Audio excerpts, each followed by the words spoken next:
Hi, welcome back to our channel. I'm Krisha, a book dragon with too many books. What's up? I'm Styles, and I cut all my hair off. It was time. And it is Black History Month!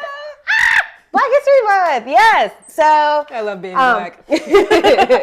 On our channel, and as our kind of patent recommendation for all of you to enrich your lives, you should be reading and watching Black content all the time. Like, all the time. Because it's good. First Every of all, month is Black History Month, but yes. recognize oneself. Yeah. I mean, basically, it will just be like very enriching for you from like a cultural perspective, from a history perspective. But then also, I mean, Black some of people the are awesome. Like, the shit is just bangers. Like, I mean, it's just good. And there are many amazing Black authors who are doing amazing work in the past, in the present, and obviously probably a lot more to come in the future. And so we're going to just talk about a few of them. And I'm going to talk about books today, and Styles is going to talk about movies. Duh. And basically, hopefully you'll find some recommendations that you love, and see some that you hopefully have read and or watched already, and you can just geek out with us. Yeah. So, yay! It'll be fun. Okay, do you want to go first? Sure, I'll go first. Only because, so we have 3 categories. Yes. The blackest movie you've seen, or the best Black movie / book that you've seen or read in the past 12 months. Yes. Then the second category is, which one's the second one? New books or movies on your TBR or TBW list. TBW. And then the last one is basically like a classic Black book or a classic Black movie. Yes, I did. For that one, I don't think I did a classic per Or favorite. se. It was like favorite / classic. Yeah. A favorite classic type, you know. Yeah. Classic is like, it's gonna go down in the annals of history as like one of the best of the best. Don't you dare ask me to define annals. I know what annals means. Okay, because don't ask me to define it, but I know what it means. Last time you put me on blast so bad. I'm not a fan. Someday you gotta do it. But that's like, because we do a word of the day where I just send her random words that I have no idea what they are, and I like to see if she knows them. And she knows a good bit. Some words I'm like, I didn't even know that was a word. And she knows it, because this is what happens when you read books. Yes. You learn things. Well-read bitches. So mine for the best in 2025, I'm not going to speak too much about it because we've already geeked out about it, but it's Sinners. That was definitely the best Black movie of all time to come out in really just the past few years, but definitely in the past 12 months. I mean, 10 out of 10, there isn't a single thing about that book that that movie that I would change. Because, I mean, when we get to like Black folks and religion, it touches on that. Black folks and music, it touches on that through the ages. And then, you know, Black folks, we also love vampires, okay? It touches on that. And it really does a great job of, there was one more thing I was going to say. Black folks and community, Black folks and family, root work that really hasn't been, you know, in media a lot. And now, because usually it's always just like, you know, voodoo, like Haitian type voodoo or whatever. And that's just not the same as root work. And so they really brought that in and kind of like tried to give it its light of day. Yeah. And then also Black Joy. Which Sure. is one of the things that I think is really important, especially in this day and age and just in period at all times, is that like, the Black existence is not all about the strife and the struggle. Like, we, you know, and we rise, right? But also, we just be hustling and having a great time. Like, we do that joyfully, or like we can, and that should be celebrated as well. And that was definitely prevalent, especially like right when the juke joint like opened up at the beginning of the night before it got wrecked by. And even at the very end, spoilers, old dude he said, before everything went down, that was the best night of my life. And he's like, you know, in his 90s now or something. So much so that like a core part of like his family members that like he really looked up to were destroyed that night. And yet he still chose to pursue music or whatever. Yeah. Like, it had that powerful of an impact on him.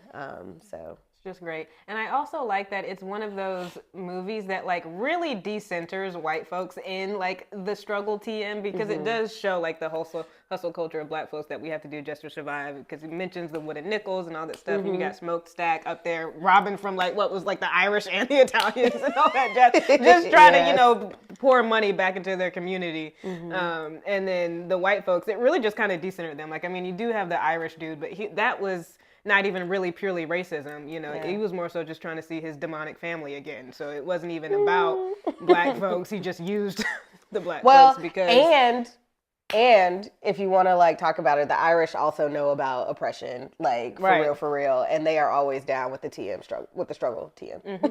So like, I'm watching The Gilded Age. And there's like some black folks. It takes place in like the late 1800s, early 1900s, like when the railroads are like visibly transcontinental.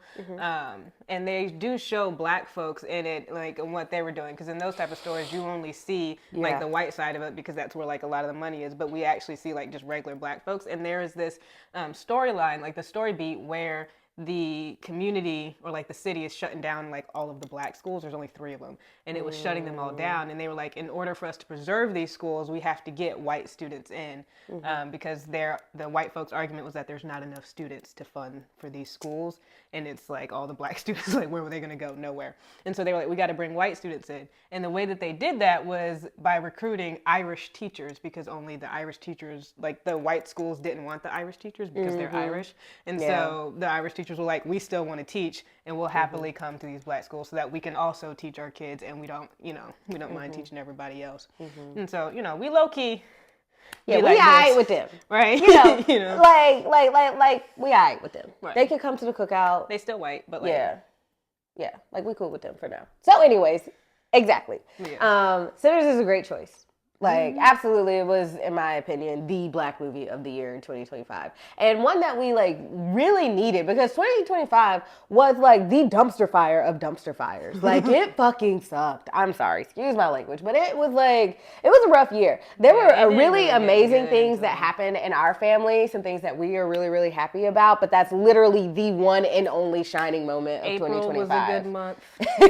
November was a good month. And December. Okay. No. Those are like the 3 good months for me. But like other than those things, like 2025 was really hard for people, especially people of color. And I will say that people in general. Yeah, I will say that Sinners was really a bomb that came in right around the end of the year too, and it just like made you feel really good about being who you are in a time when everything else in the media is telling you that who you are is bad, right? And so like that, it was fantastic, and it was a great choice. Good job. Anything else? Nah. Okay. Next. Okay, my next one is, oh my gosh, I need to actually put these up here. Don't look, spoilers. So the blackest book that I read in 2025 that I would like to highlight here is one that I don't hear a lot of people talking about. I mean, people talked about it a lot when it first came out, but then it's kind of just like fallen by the wayside. And this is actually a short story collection called Cool, Awkward, Black. And it is a YA short story collection. And this book breathed so much life into me last summer when I read it. Like, you know, last summer was the best time of my life and also the most exhausting time of my life. And I was going through a lot of changes physically, and then a lot of changes just like mentally and my whole routine. Like there was just so much shaken up, and I'm just literally every day trying to figure out who I am in this new existence. I don't know why I'm talking circles around this. I had a baby. I had a baby. My first ever child. Light of our life, joy of our world. Yes. And through much of my pregnancy, I actually like could not read. Like I don't know, just like the flood of hormones that were going through me just made me like so exhausted. I was just basically filled with like just a lot of apathy during my pregnancy. And I don't want to go and say that I was depressed because I didn't feel depressed. It was mostly just that like I exerted every bit of mental energy and physical energy I had to just like do my job every day. So when I came home, I would like pick up a book and just kind of like just look at it. Like I would be wanting to read it. I would be like so freaking bored, but like literally could do nothing but lay on my couch and just like watch terrible TV because like I don't know, my brain cells were just like, look, girl, we pooped. We did everything we could. I cannot like I just couldn't focus. Doesn't the brain shrink during pregnancy? I had no idea, but I would not be surprised.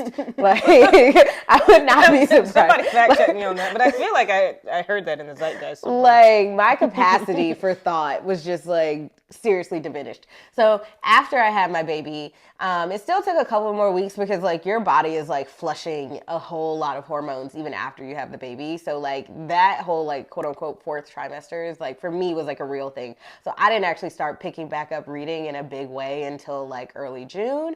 And I had this on my shelf for a really long time and finally picked it up sometime in the summer heading into the fall. And this was so freaking good. So it's so funny. It's like the geeks are in. Find joy, fall in love, make magic, save the world. And it's literally just a book that is about girls, boys, the hims, hers, and theys of the world, just like going through their life.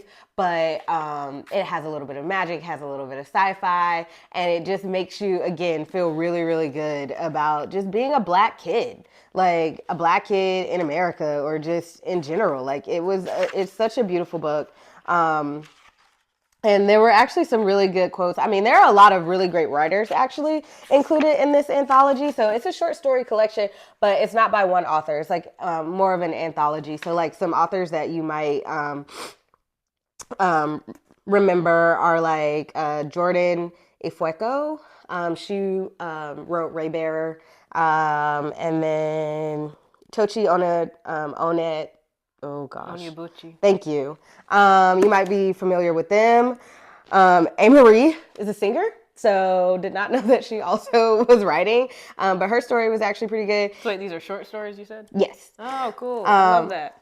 Yes, and the stories that I love the best, Our Joy, Our Power, which is about a queer black boy who goes to the Comic-Con that they have in Atlanta, and he's like, loves a Comic-Con. Yeah, It's such a vibe. And The first one I ever went to, there was literally like a strip show at the end, and I was like, God. "What's happening here?" No, I've never been to one. I need to go. But he goes with his best friend Jasmine, and he's in cosplay, and he did a cosplay costume and entered a contest, and he didn't win, and mostly because he feels like racism, because basically he dressed up as Deku. What? Yes, from Deku. Yep, from My Hero Academia. Thank you, Lord have mercy. And they basically were like, "Oh, like Deku's this not is black." Basically, they were like, wow, this is really good. And like the way it's described, the costume was great, completely on point, and basically was like, he made it to the finals or whatever, but didn't win because they were like, I think it would have been more believable if you were like Static Shock or something. And like, Yikes. It's just like effed up. So it's like about him feeling like just losing some of his confidence and not feeling good about himself, but still wanting to enjoy the rest of the Comic-Con. And he meets another boy, and they kind of just have like this super cute, like meet cute, and it's just like really adorable. And that other boy like helps him remember like what's amazing about him. And then also turns out that this other boy, this black boy, his dad also just bought the Comic-Con. So like things are about to be like switched up, which you learn about at the end, which is like, it was just like really good. And there are like some really good like quotes in here. It's a really good book. I would recommend it literally for every teenage black person who like feels somehow othered or like out of like the in group. Like this would really help you kind of come to terms with that and understand, because it tackles it from so many different directions, because there's so many different authors, and all of it is all centering the positivity like of being who you are. you know. Corner Booth was amazing, highly recommend. And Are the pink tabs the yeah, ones the you ones like that like the best? yeah. So I can come back to it more easily. But anyways, this is what I picked as like the blackest book that I read last year, and one of the best. Like I gave this 5 stars and would recommend this to pretty much anyone in the world, white, black, other, green, blue. Like you should read this because it's good and it makes you feel good, and you'll feel good about the people around you, even if you aren't black. Like you'll recognize and be better able to see their humanity after you read this book. That's great. Can I borrow it? Yes. Baller. Okay, you're up next. What you got? So the next one was something that I'm excited to see. Okay, so this is going to be a departure for me because you know that my favorite genre is like action and I like sci-fi, fantasy, and all that. But the movie that I picked is You, Me, and Tuscany. It is a rom-com starring Halle Bailey. Never heard of this. Yeah, I know. I just saw a couple of trailers for it. It stars Halle Bailey and then I don't know how to say his name. It's like Regé Jean Page, I think. Oh, this is this is the one where she like goes to live in his house, but like so basically, Halle's character, she wants to be like a chef, and she like I guess is meeting or maybe dating this like Italian dude. I think they're not like really full on dating, but he I talks think they about have like how, a one night stand or something. yeah, and he talks about how he's got like this huge ass like nice villa and on this vineyard or whatever that's like over in Italy, like in Tuscany, and that it's completely empty. And for whatever reason, she gets this harebrained idea that she's just gonna go and crash like at this house. And she gets there. It's basically like a really weird like Eat, Pray, Love, but like Yeah, I've never seen that one, but she gets there. And then, like, I guess his family show up, and she finds, like, this engagement ring. So she's, like, wearing it, just trying it on. And so they're like, who are you? We're going to call the cops. And they see the engagement ring. And they're like, oh, you're marrying Mateo. And they were like, oh, she's marrying Mateo. And she was like, yeah. Yes, it was either like that or prison. Basically. And so she basically, the movie, like she has to pretend to be his fiance, but along the while you get, you know, the Duke of Hastings shows up and he's like working on like the vineyard, I guess, and he's like showing her around, and there's a couple of shirtless scenes in the water and all that. And I'm not, you know, recommending the movie because he's shirtless, and I didn't think we were gonna get another shirtless scene from him. But obviously, you know, meet cute, they fall in love, all that stuff. You know, plot has to happen where old dude comes back and is like, why are you in my house? Right. Like, are you fucking nuts? And then we just have to see, you know, how it resolves itself. And so I'm excited for that one because even though I'm not the biggest rom-com person, so hard to get Styles to watch a rom-com. I do like some rom-coms. And they're so good.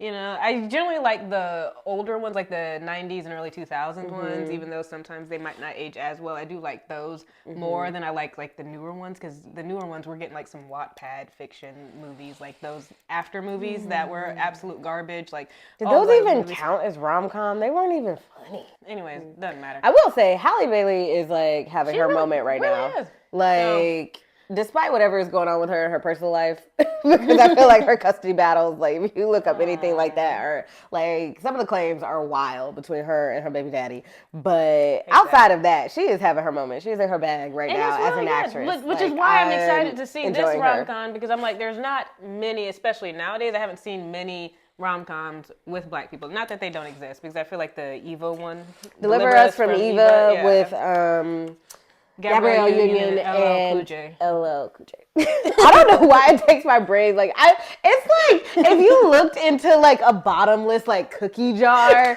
and like you're waiting for the echo of the sound to come up. I'm like literally like Gabrielle,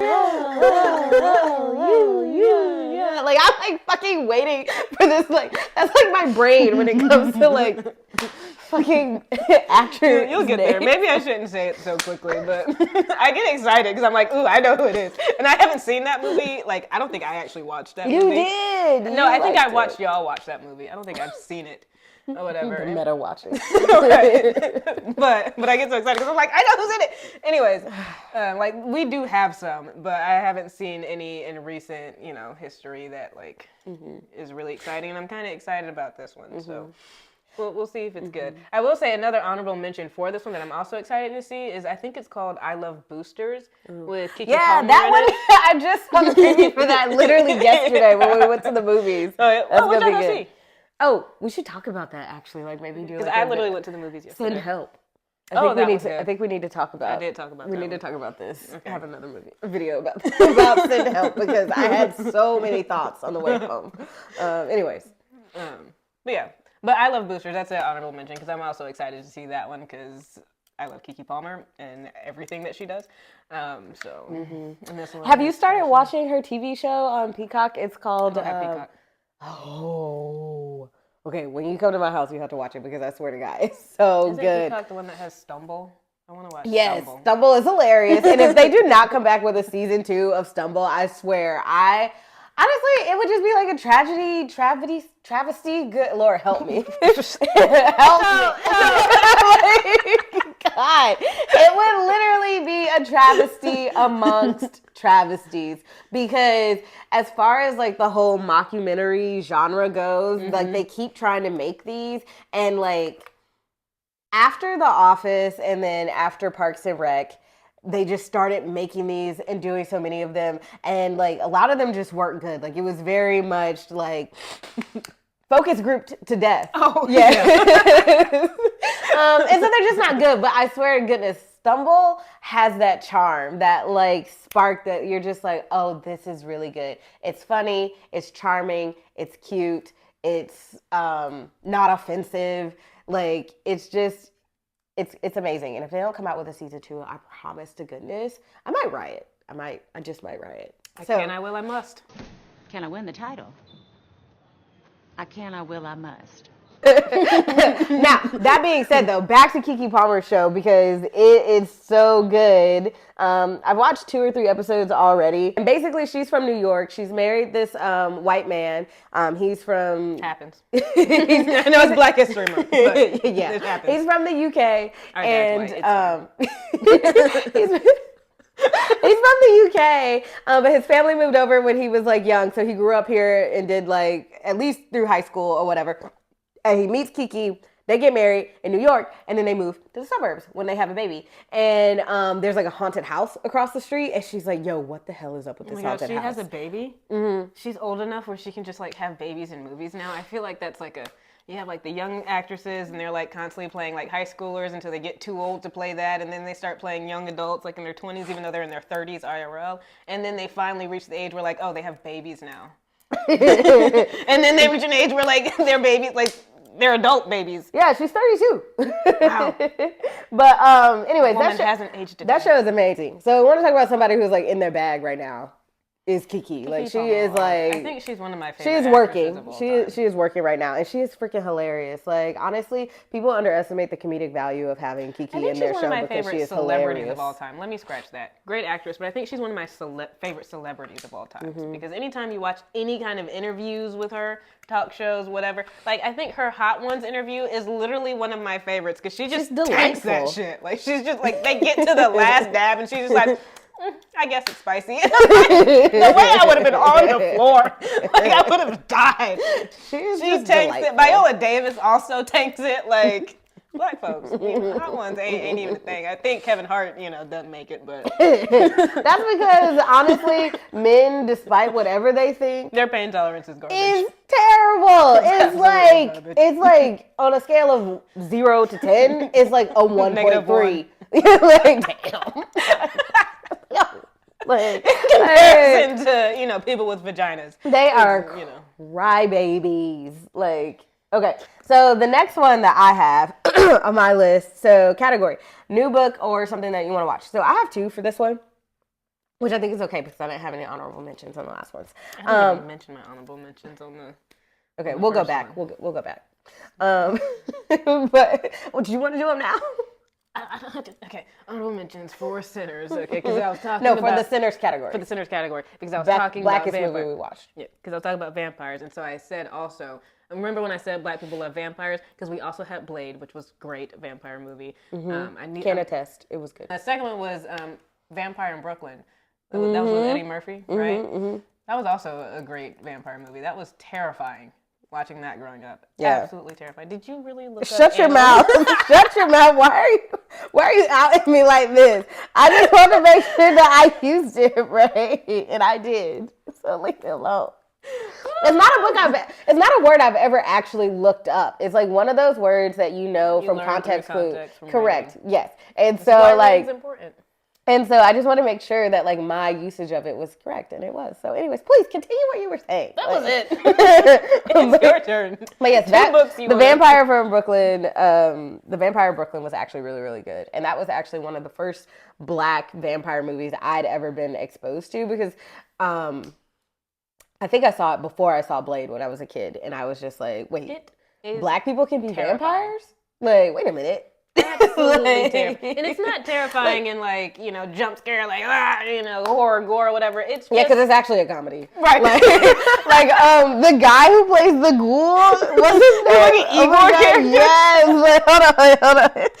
Like, he just gets more and more decrepit as... It's hysterical. So, pause. I don't like it when people unexpectedly like knock on my door or something. I'm not cool with it. That doesn't happen nowadays. Like, don't ask to borrow some sugar from me. Just Instacart it. Like, what are you doing here? Please. But okay, so in Vampire in Brooklyn, my bad. Eddie Murphy is the vampire. He looks so handsome too. And then he's got his like low key like Jerry curls going. They're not full Jerry, but like he's kind of cute. I was like, all right, Eddie. I see you mooching. But then Kadeem Harrison plays the ghoul. Hardison. Shit. Lord help me. It's literally right here on the screen. He plays the ghoul, and you might remember him because he also was a main character in A Different World, which is like kind of, I mean, if we're talking about like Black TV, like A Different World is like that show. It was before my time. It was, but it is worth rewatching though. It's actually really good. I think it's on Netflix now, maybe. I don't know. Good. But anyways, he plays the ghoul, and the way his body just like slowly freaking like falls apart. He just becomes desiccated. I hope you're not afraid.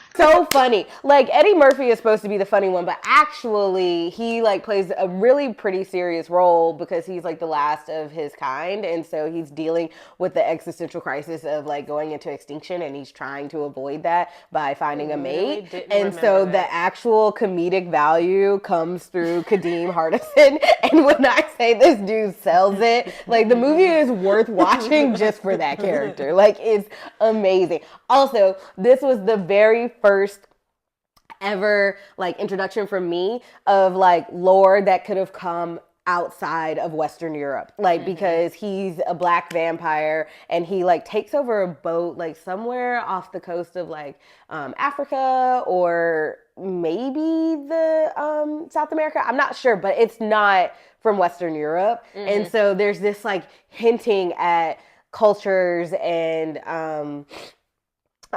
lore that could come from somewhere else that was just like really nice and refreshing as like a kid. That kind of reminds me of Queen of the Damned in the book, because like the Akasha, she's like one of the founding vampires of like the entire vampire race, her and her mate. In the book, I'm pretty sure they're white, but they were born and raised like in Africa, so they should be, Black folks, but in the book they're white because it's like that Cleopatra nonsense. But in the movie Queen of the Damned, which is great, Akasha is played by Aaliyah, and so she's Black. And so for me, that was like my first like, oh, vampires originated from Black folks in Africa. Same thing with mermaids and everything else. Mami Wata. That was the So Mami Wata is it's the in Africa in the with the Orisha gods. Mami Wata are the mermaids. That's what they're called. Mamiwata. Mami Wata. Yeah. But yeah, okay, all right, my turn. Because I feel like we've gotten so sidetracked and distracted. I'm so sorry. You say one movie, it makes me think of another movie, and then what am I to do? Okay. Okay. All right. So second category. New book. Yes, new book. Oh my God! Just let the echo happen. It's coming. Just let it happen. New book on the TBR. I have two for this category. The first one is called Nawlins, Like, come on. No. We talking about like this whole video is about blacky black black black black black. I'm sorry, naming your book Nawlins because it takes place in New Orleans, like it's literally the blackest stamp you could put on the front of your cover. Not the black characters, not the black character art, not the black names. The literal title of the book is Nawlins. And that's it, by the way. There's no like subtitle. It's just Nawlins. And it is so cool. Like the premise of this is so cool. And this is like literally a book that I really needed as a kid. Just like as we've talked about before, that like the Harry Potter series, which, you know, J.K. Rowling, go to hell. But like that series was so formative on me as like a reader and like really informed my taste of liking fantasy and just, you know, like we've talked about this in other videos. So I'm not going to go there for too long, talk about that for too much. But this was a book I needed at that time to help kind of further my like self-education and like what black fantasy and like what I could dream of as a kid at that time. And this book would have been amazing. So it's a YA fantasy, black fantasy written by a man named Derek Augustine.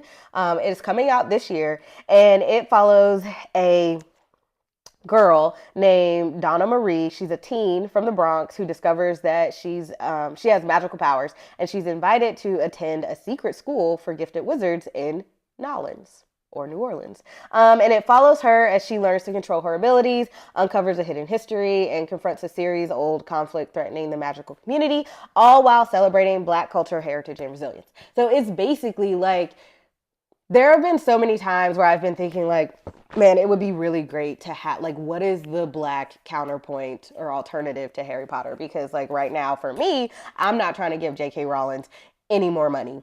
So I try not to, like, talk about her books or share her books on any of my channels. I know we're talking about it now, but this is commentary, not, like, a discussion of the books. But I want to be able to share stories of magic and things like that with like my kids. And so I might expose them to the books that I have that are withering away and turning into dust. So when they're gone, they're gone. And I'm like, shit, what am I going to do? So I actually have found some really good ones that I'll like put up on screen. But this one I got really excited about because this one is YA. So the other ones that I found have been middle grade, which is great and it's fine because my child is literally infant. but I personally don't really read middle grade books. Like I like them. I'll read them every now and then. I'll collect them mostly for like the future to read to like my future kids or nieces or nephews or whatever. Yeah, it's hard. It's hard trying to reread the Magnus Chase book so I can get to book 3 at least, and it's rough. It's hard. But YA is still very much something that's palatable to me that I like if it's done really well. I guess I could read them with a McNugget. Yeah. And I'm super, super excited about this one. I think it's going to be fantastic. You've got a magic wizard school. You've got a female lead. We'll see how it does because sometimes men don't write girl characters very well. So we'll see how that goes. And I think this is his debut novel, but I'm still super excited about it. I am going to move on to my next one. However, Nawlins was literally the inspiration for this video. Like I knew, I knew that I wanted to do something for Black History Month because we just couldn't let it pass without celebrating it. And I saw a advertisement for this. It was actually the author Derek explaining and talking about the novel, and I was like, oh my god, that sounds so good. And I was like, I should make a video about this, but what else? And so it was like the inspiration for this whole thing, and Styles was on board with it. So I get a text message literally 3 days ago, we're filming this weekend, you better be free. I did not say it like that, but that was the spirit of the text. Okay, so the next one on the list is called the Queens Spade. So like after we had already decided what we were going to talk about for this video and everything, I then saw a advertisement for this book and got like so geeked. I was like, I have to talk about it. So the Queens Spade is written by Sarah Raleigh, and I've actually read a book by her. I have the second one. So she wrote like a trilogy years ago, and I read the first one as part of like a book club I was in for a while.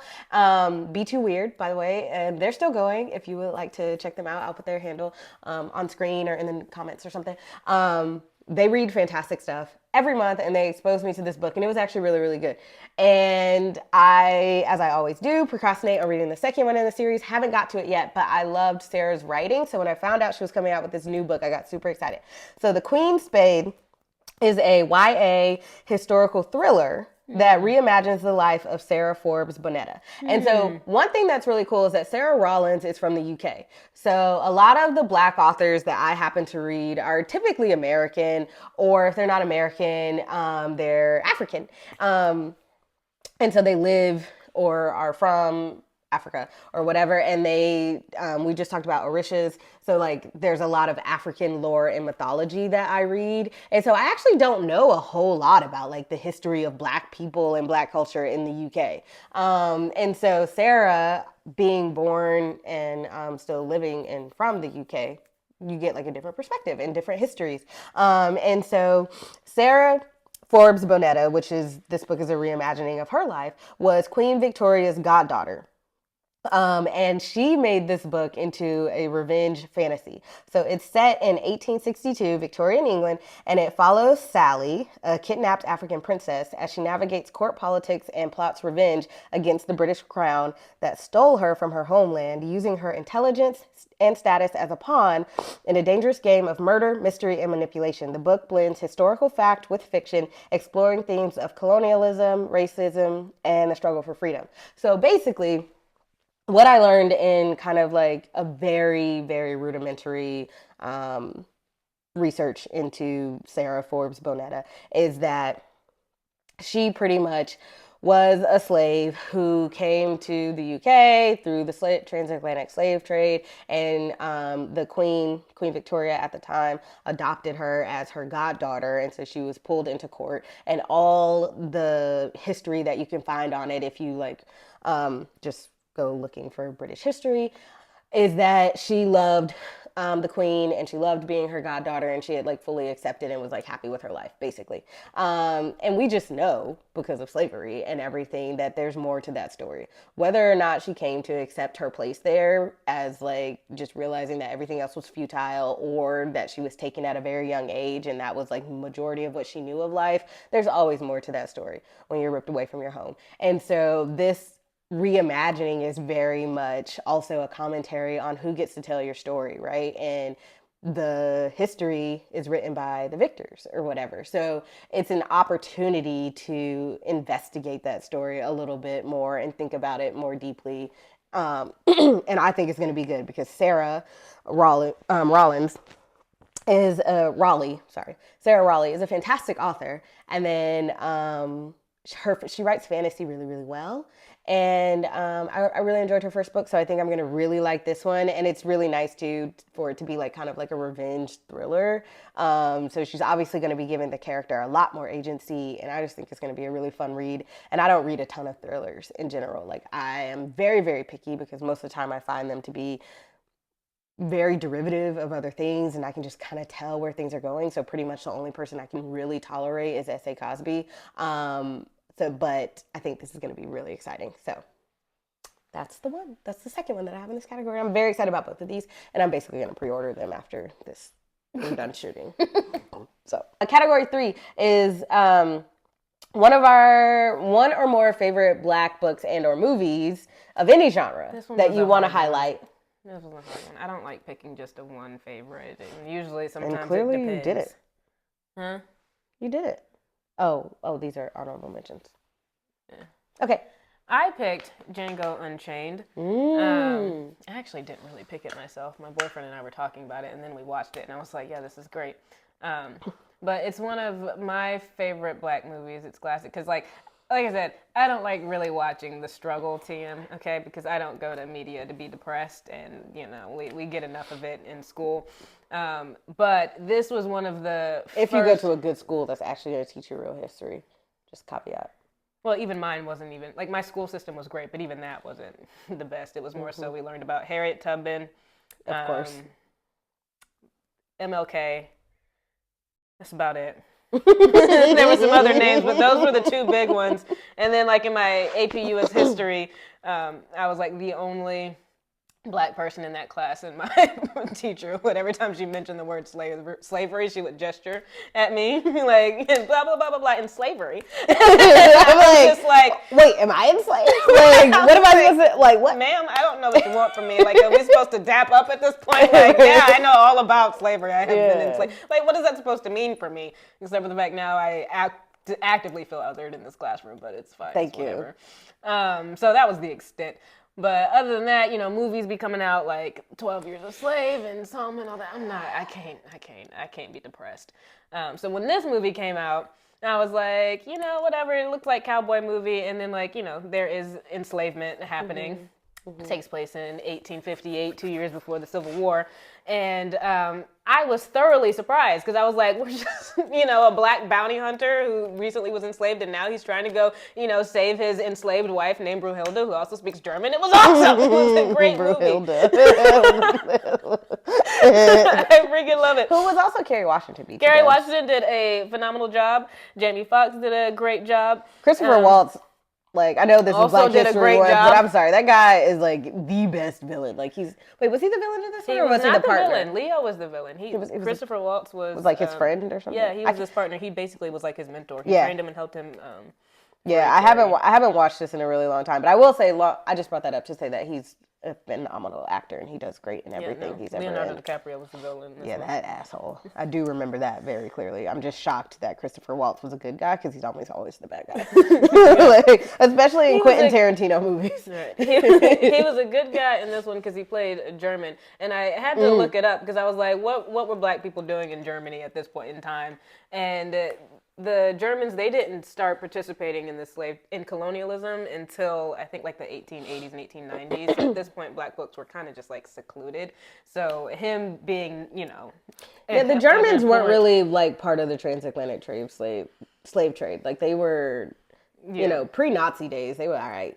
Yeah. Well, once they started colonizing, they did start creating like human zoos, and and they put some black folks in there. And then I take it all back. And then it got abolished. I take it all back until like the 1940s when the concentration camps came. I did some research, but anyways, at this point, 1858, it makes sense that as a German dude, he wasn't as racist and thought that slavery was a terrible thing. An abomination. An abomination. I think he uses that word in the movie. So like that was pretty cool. And then Jamie Foxx is just doing. Was in this. Yes, freaking, what is his name? Not Raylan, but the other dude. That's wild. Yes, he was in it. And he plays an asshole again. He plays an asshole in every movie I've seen him in, except for American Ultra. He plays Laffer in that one, and that one was just sad. That's wild. I hope he's a good guy deep down. like IRL, I hope he's a good guy. Justified. Yeah, he plays that asshole in Justified. What this thing was. Boyd. Thank you. Yeah. God damn it, the echo was just... I just hear the echo first. It's fine. Stay out of my brain. It's fine. Anyways, Django was good. In my research, I learned that it was like a spiritual successor of like the 1966 movie Django, which I've never seen. But the dude that plays Django, he's a white dude. He cameos in this movie, in Django Unchained. And I think Django, as a black man who was enslaved and becomes a bounty hunter, so they say all the time that he's paid to kill white people, and so it's a great job for him. I think he was based off of I think the dude's name is like Bass Reeves or whatever, who was actually a black lawman way, way back in the day. He was a black bounty hunter, so that was pretty cool. But it's really just a fun watch because it's got everything I need. We've got shooting, we've got action, we've got explosions going on. Leo DiCaprio, he really fully committed to this plantation owner, and I heard that he was apologizing profusely to everyone on the set for the character that he had to play. I believe that. Whatever. Kerry Washington did a great job. She's not in much of the movie, but the movie does a great job of making us feel the love that Django has for Brunhilde.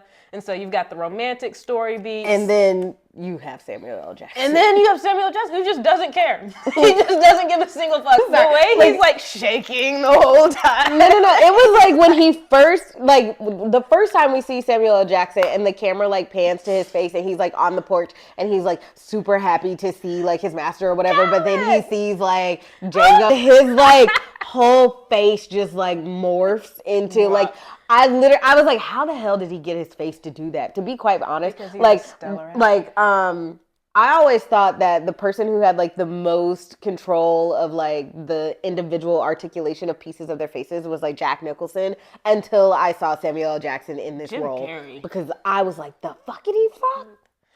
Like Jim Carrey, I would also throw him up there because that man's face is pure rubber. He is a rubber man. but the impact of Samuel L. Jackson Yeah. in that one scene was like, And what's what so the great hell? about watching this movie again after, you know, so many years is that in my memory, Samuel Jackson's character was just like an Uncle Tom dude where like, you know, he was just for the white folks.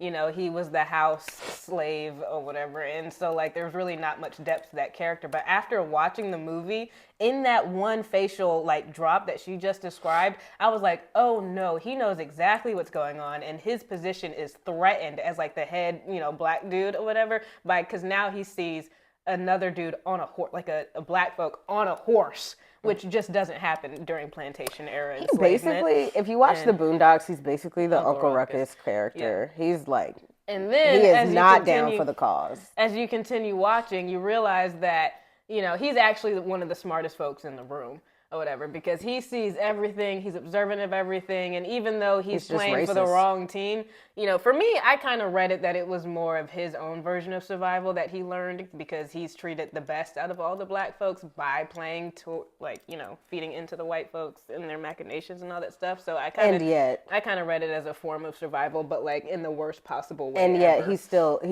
abhorrent. Like we can't root for him, despite like I get it, and yet no, we can't root for him. Well, no, to the very end, to the moment he dies, he makes it very clear whose side he's on, very much. But yeah, that was a good rewatch for me because I was like, I'm seeing so much more now to this one character whom I was like, this is not the move. But it was great for me because I was like, we got the love, we got the action, we got the explosions, we got the profuse amount of, what do you need? The book? No, the blanket. The blanket. We've got the profuse amount of, you know, blood going on. And the Quentin Tarantino, he's Quentin Tarantino, you know, throughout the entire directing and editing of the film. It kind of gives you a little bit of those Kill Bill vibes when they, like, do, like, a quick zoom in of, like, someone's face. And, you know, and it feels like an old school Western movie. It's great. It's great. I had a grand old time. I would say another Western you should also, keep going. I was just going to say that's one of my favorite black movies in this moment. It'll change. Because I would also throw A Quiet Place Day One, even though that's not really a black movie. It's just Lupita Nyong'o and being Eddie amazing. You know, it's just the two of them, so it's like a black and a white person. But for me, I'm like, love Lupita though. I found it. Wakanda's Black Panther. It's an honorable mention. That was the blackest movie to come out at its time. I remember watching that as a college student. Yeah, that was just like a whole moment because like you never had a Marvel movie that one centered a black character as the main character, and then for the entirety of the cast, like 98% of the cast to all be black. Like this was like a big deal when that came out. But I'm sure you guys you all know that. We've already. We hope. There's been too many video essays on it. But you should also check out Harder They Fall is a good honorable mention if we're going to talk about like black Westerns. Because outside of these two movies, Harder They Fall and Django, there's not a, you want my laptop? Yes, because I want to Google. There's not an actual, there aren't a lot of black Westerns. And so when we were talking about like Brooklyn, Vampire in Brooklyn, and like how we were like, oh my God, you know, black people can be vampires. It was another moment of like, black people can be and were. Like, that's the other thing is that they were cowboys. Like, it wasn't like black people just kind of like blipped out and like were not in the wild, wild west. Like they were. Ooh, another black Western movie with Wild West? Yeah, with he slapped Chris Rock at the Oscars that time. Will Smith? Yes, thank you. Okay, with Will Smith.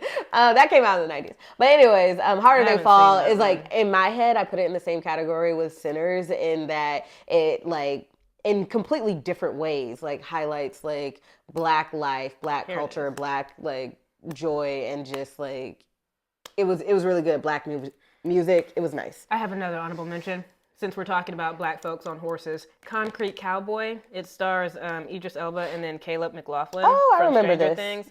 And this one is more of a modern day thing because it talks about black cowboys. I think they're actually in New York in this movie, but like how black cowboys and cowgirls, like it's pretty much a dying breed or whatever, but they just really talk about how black folks were the original cowboys before, you know, you got the half gun, will travel, you know, white folks coming through and all that stuff. And it's a really good movie about Idris trying to connect with his son because Idris is basically not a great dad. He's like deadbeat. Like, you know, he's the love of the game for him is horses. And then, you know, you get his, you know, adult son, not adult, but like teenage son coming through being like, hey, dad, I exist. And also I kind of don't want to be here. Right. But like I have to be. I think maybe his mom died or something. And so he has to be there. I can't remember the actual plot. I didn't actually watch this one, but I wanted to. I just forgot about it. But I mean, they basically, it's just two dudes, you know, father and son connecting through horses, as one does. As cowboys. Yeah, as cowboys. And it really talks about that. It goes into the history. And a lot of the cast members, like the folks on, like the black folks on horses are actual, like legit real life cowboys that were like in that city and whatnot. And so they got to have their little moment to shine and really kind of bring that historical piece forward. So that's cool. So I picked 7 Days in June because I don't read a lot of romance novels. So I thought it was a really good opportunity to talk about the book that brought me back into romance. So it is 7 Days in June by Tia Williams. And why did I say it so weird? I don't know. Tia Williams. And it was the echo. it's a really good book. And it follows two authors. So that was one of the things that actually made me pick it up is that like it's a book about books, kind of. And like for me, I mean like very meta. Yes. And I'm a nerd. I get it. And like basically it's a second chance romance between these two main characters. Their names are, 'cause I can't remember, Eva Mercy and Shane Hall. I can read it. Like, stop it. You're making me feel like my brain is like broken or something. Eva Mercy and Shane Hall. And basically they met when they were in high school. As one does. And had like this like whirlwind romance when they were young because they basically were kids of trauma. Like she grows up with her mom, and her mom I'm pretty sure has like either a substance abuse problem or like she's got something going on where she's just like pretty much unreliable. And then he also has some family stuff going on or whatever. And so they trauma bond pretty much and they fall in love and they have this one night together. Obviously her mom comes out of like whatever is going on with her and like freaks the freak out because her kid is gone. And it might have not been a night, it might have been a weekend. So like she's gone for multiple days. Has a freak out. They get found. And the mom was basically like, I don't want you around my daughter ever again, or I'm going to like send you to jail. There might have been a restraining order involved. I have no idea. But long story short, they don't see each other for years. But they both became authors. She is a extremely popular like romantasy author where where she has a main character, a woman and a man, and they are like fated to meet over their lifetimes. But every time they're reincarnated in whatever way, they get together, but then one of them either dies or they break up or not break up, but like usually I guess one of them dies. I can't remember, but like they just like they just can't get right. Like it's really sad. And so they're constantly like at odds. I think at one point like maybe she's hunting him, like he's a vampire. I can't remember, but like they're just constantly reincarnated. And basically it's a story that she keeps writing of their romance, of them coming together but can never be together. And so she just keeps making these iterations over and over and over and over again. And like the masses eat this shit up. Like she is very, very popular. Each book is a different lifetime of the same couple? Yes. Oh, it's like watching Pokemon where you think Ash is going to win and like be the gym master and then season after season he doesn't. I'd quit. Yeah. I'd quit immediately. But Pokemon is long lasting. But it is super popular. So she's very popular. But like one of the things in this book that I thought was really cool is that like it shines a light on chronic pain. She has like debilitating, I believe it's migraines. So there's that part of it. But then he also becomes a writer, but he writes more like literary fiction. And he Lit-fic is fun. And he writes a bunch of different books, and in every single book she sees herself in one of the characters every single time. And so they end up at a convention and they meet up and they basically kind of have a fight or whatever, because she doesn't really know that her mom was instrumental in him disappearing. And so she thinks he just basically fucked off and left her or whatever. And so like she was kind of heartbroken about it. And she gets married. By the time the book starts, she's divorced, but she does have a daughter or whatever. So she's like moved on with her life, and he has too. But she doesn't know why he left. She thought he just left on his own or whatever. So when they meet, it's actually very frictious. And she basically yells at him, just like, stop freaking writing about me in your books. Like, this is like, I'm not interested in you. You need to like move on, leave me alone. And he was like, okay, well, stop writing about me in your books or whatever. And she basically was like, yeah. And then like obviously romance and shenanigans ensue, and like it happens in June over the course of 7 days. And it's just a really, really sweet book, and it's so good. And it made me a huge Tia Williams fan. I haven't gone through her full back list, but I did read her second book that came out, Love Songs of Ricky Wild. Not as good as this one, but it was really interesting. She brought in like a magical realism, like fantasy element. And I've noticed, because there's another romance author, she's a white romance author, so she only writes white characters, which is fine. We like that too. But anyways, BK Borison. Not during Black History Month, though. Correct. But long story short, she's like just a regular romance author, and she tried to write one that had like a fantasy element, and it just like was not good.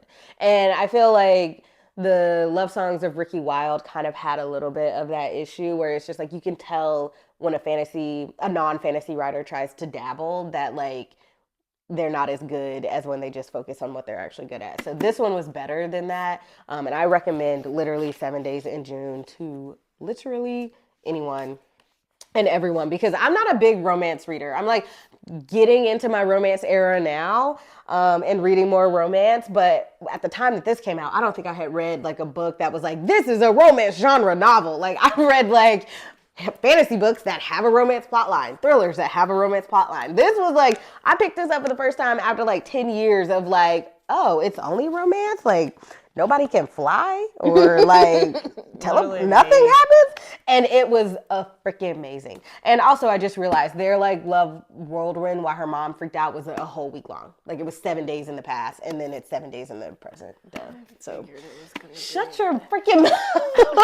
I wasn't going to say anything, but I just, when you said, oh no, it was a weekend, it was a few days, I looked and I said, was it 7 days in June? But I wasn't going to say anything. My brain will catch up. It's all here. And I just want y'all to know that I actually personally, and I'm not even trying to be cocky here, I think I'm an intelligent person, but like ever since the baby, I'm just like, only have intelligent children, so, yeah. like, I'm just on like a 10-second delay.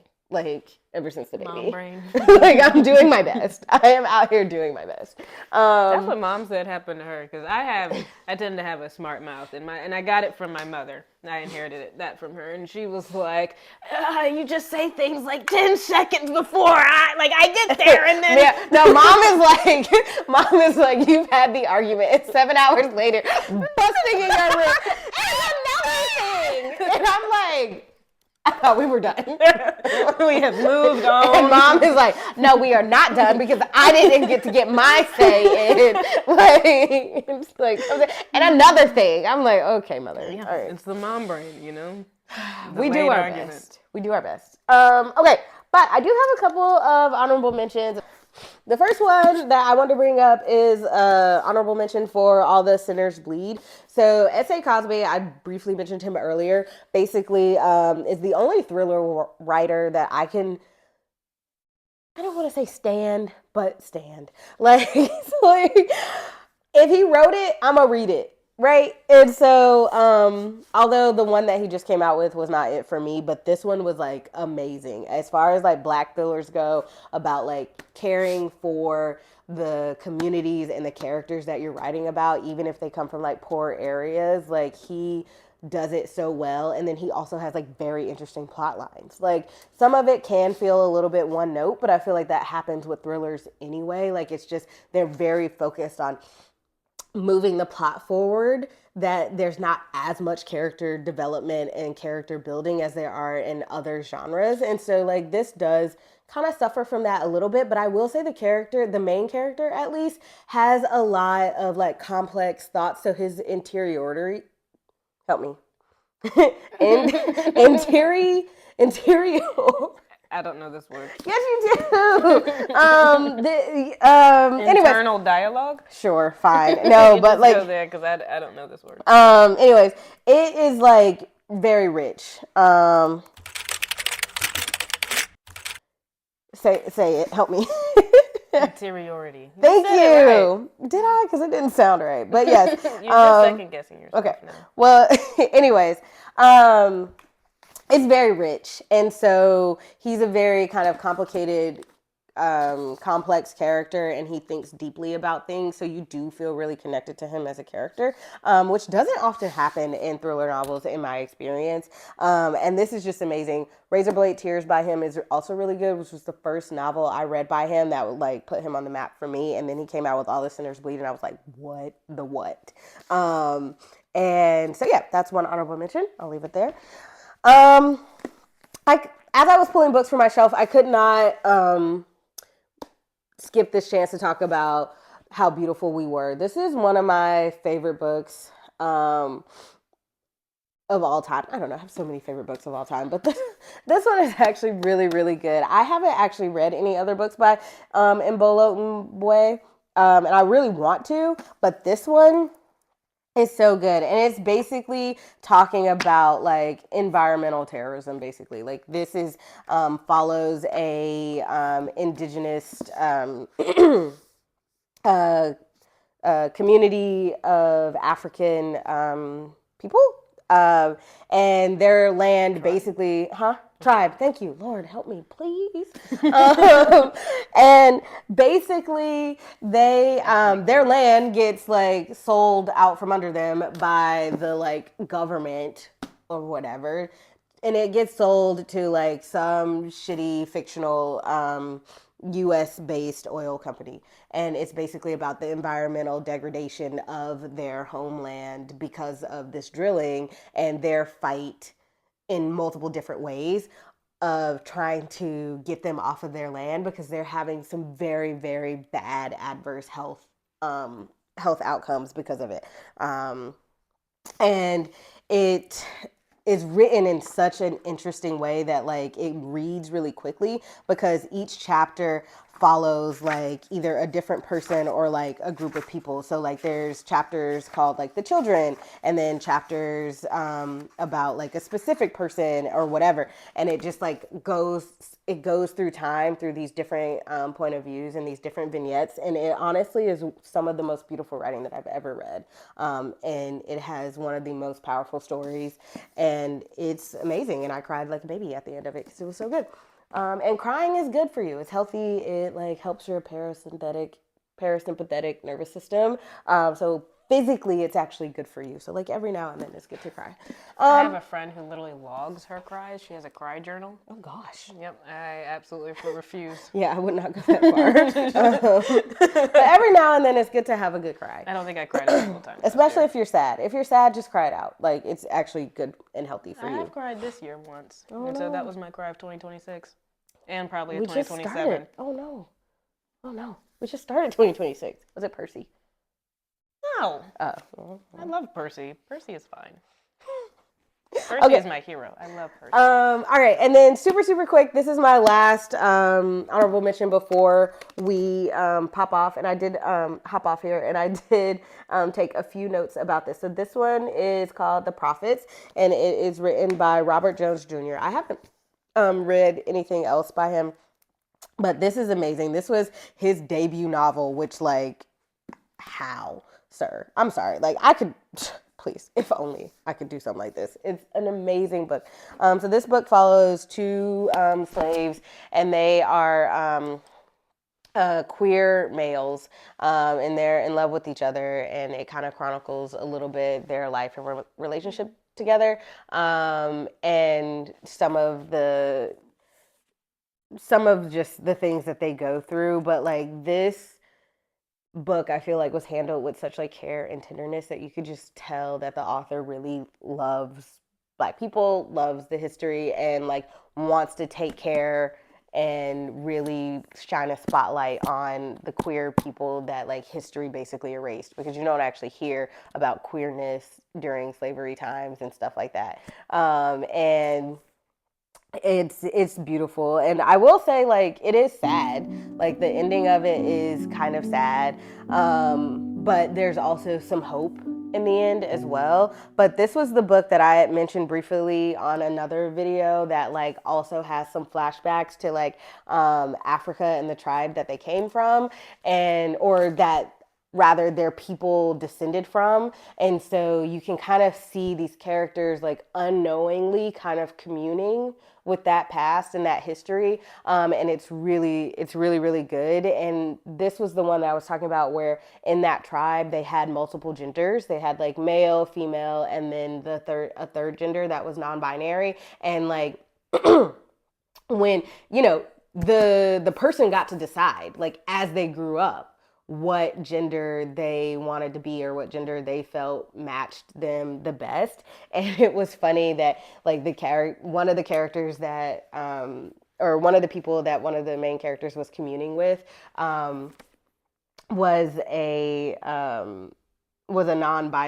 male character who was in love with one of the non-binary characters. They like grew up together as young children, and then there's like a ceremony where you kind of announce to the community who you are, and then they became like a couple. And it's right before the transatlantic like slave thingamajiggy, like Slave trade. thank you, Lord have mercy, help me. Slave trade like came to their like village and tribe and like really started to affect them. And when he came out and said, told the tribe like who he was, that he was male, the like tribe leader who was like his dad or his mom was just like, oh damn it.